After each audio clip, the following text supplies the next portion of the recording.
RTC కార్మికులను ప్రభుత్వం గవర్నర్పై ఉసిగొల్పుతోందని ఆరోపించారు బీజేపీ ఎమ్మెల్యే ఈటెల రాజేందర్.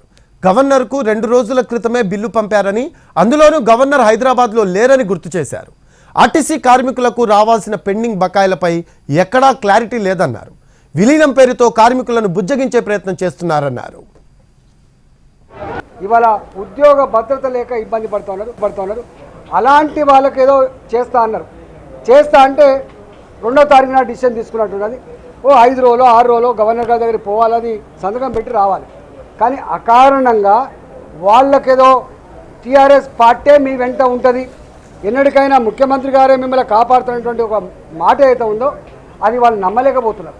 బలవంతంగా హైదరాబాద్లో ఉన్నటువంటి అన్ని బస్ డిపోల నుంచి వెళ్ళి 2 బస్సులలో 3 బస్సులలో ఇష్టం లేకపోయినప్పటికి కూడా మహిళా కండక్టర్లను ఇవాళ బస్సులు ఎక్కించి గవర్నర్ గారి ఆఫీస్ ముందు పంపిస్తున్నారు. వాళ్ళు పంపించి ఏం చేయాలి?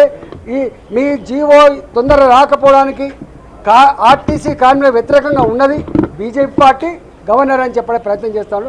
కానీ ఆర్టీసీ కార్మికులు చైతన్యవంతమైన వాళ్ళకు డబ్బులలో కోట్ల ఆస్తులు లేకపోవచ్చు కాక, కానీ చైతన్యాన్ని కొదవలేనటువంటి వాళ్ళు ఆర్టీసీ కార్మికులు. కాబట్టి వాళ్ళెవరో వాళ్ళు కాని వాళ్ళెవరో, వాళ్ళకి ఇబ్బంది పెట్టిన వాళ్ళెవరో, ముసలి కన్నీళ్ళు కారుస్తున్న వాళ్ళెవరో వాళ్ళకు స్పష్టంగా తెలుసు.